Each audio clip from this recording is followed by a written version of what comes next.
नमस्कार दोस्तों, मैं सपना पांडे आपको अपने चैनल में स्वागत करती हूँ।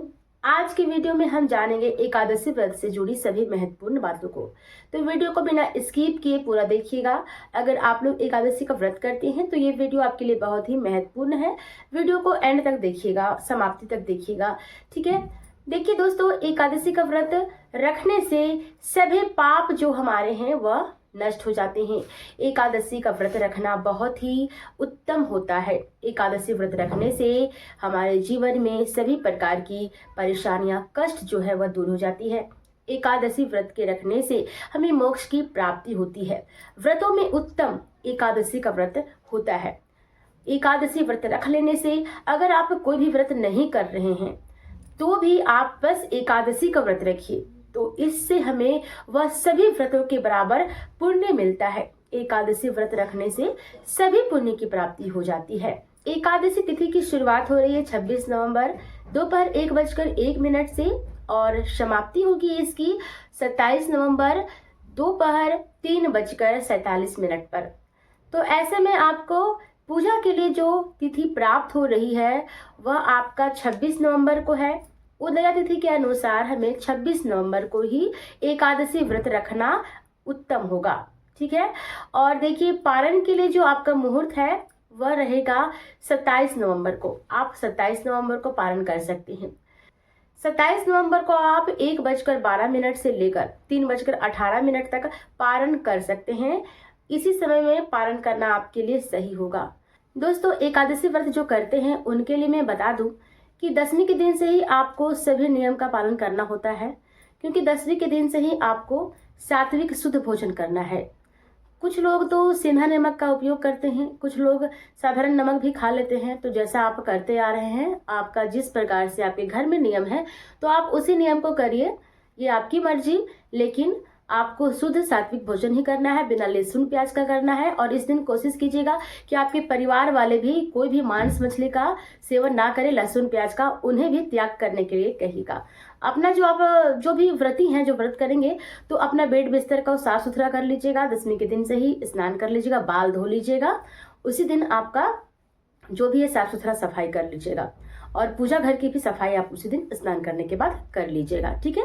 दोस्तों, तुलसी दल जो होता है, तुलसी का पत्र होता है, वो आपको एकादशी वाले दिन नहीं तोड़ना है। आपको हमेशा 10वीं वाले दिन से ही उसे तोड़कर रखना चाहिए, क्योंकि देखिए एकादशी के दिन हमें तुलसी पत्र नहीं तोड़ना होता है।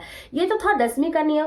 अब हम आपको एकादशी के पूजा विधि की बारे में बताएंगे। देखिए, एकादशी के दिन आप सुबह में ब्रह्म मुहूर्त में उठिए, घर की साफ सफाई कीजिए, अपने नित्य कर्म से आप जो भी आपका काम है उससे आप सब कुछ कर लीजिए। उसके बाद आप क्या कीजिएगा कि पूजा घर में एक चौकी लीजिए, साफ कपड़ा उस पर बिछाइए और भगवान विष्णु की अगर मूर्ति हो या तो तस्वीर हो, जो भी है आपके पास, उसे आप बिछाइए और उनकी पूजा आप कीजिए। देखिए, सबसे पहले आप विष्णु जी के सामने एक दिया जला दीजिए और उन्हें वस्त्र स्वरूप एक कलावा भी आप अर्पित कीजिएगा।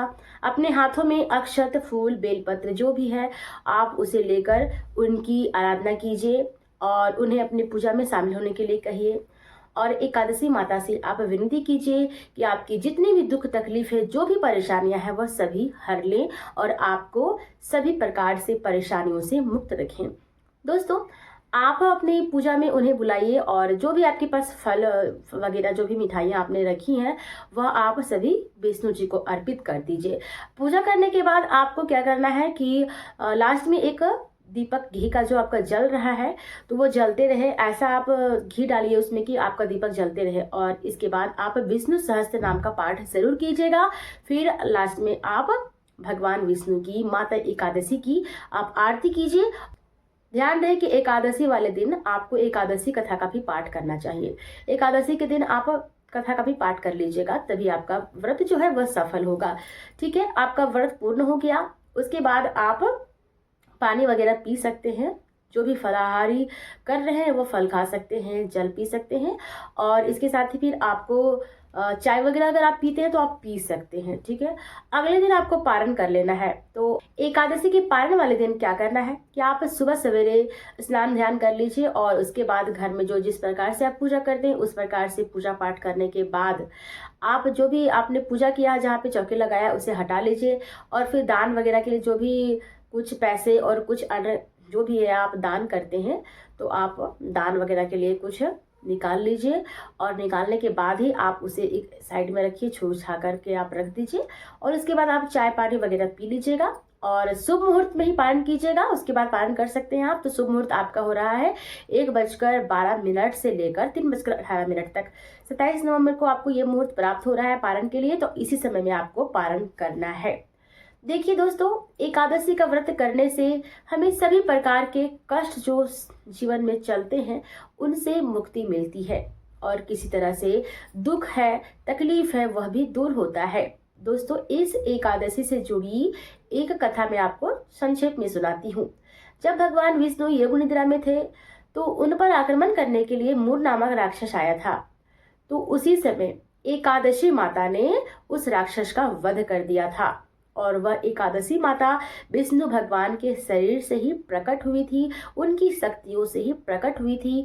तो ये देखकर भगवान विष्णु ने अत्यंत प्रसन्न होकर उन्हें आशीर्वाद दिया था कि कोई भी अगर इस एकादशी का व्रत करता है तो उसके सभी कष्ट दूर होते हैं, और हर एक तरह से उन पर जो भी दुश्मन लगे हुए हैं, जो भी उनको नुकसान पहुंचाना चाहते हैं, तो उनका अंत होता है और उन्हें सारी परेशानियों से मुक्ति मिलती है। तो ये थी संक्षेप में कथा। दोस्तों, उम्मीद करती हूँ ये वीडियो आपको पसंद आया होगा। अगर हमारी वीडियो पसंद आए तो लाइक कीजिएगा, और हमारे चैनल में अगर नए हैं तो सब्सक्राइब जरूर कीजिएगा। आपका एक लाइक ही हमें वीडियो बनाने में मदद करती है। तब तक के लिए विदा लेते हैं, फिर से एक नए वीडियो में हम हाजिर होंगे। धन्यवाद।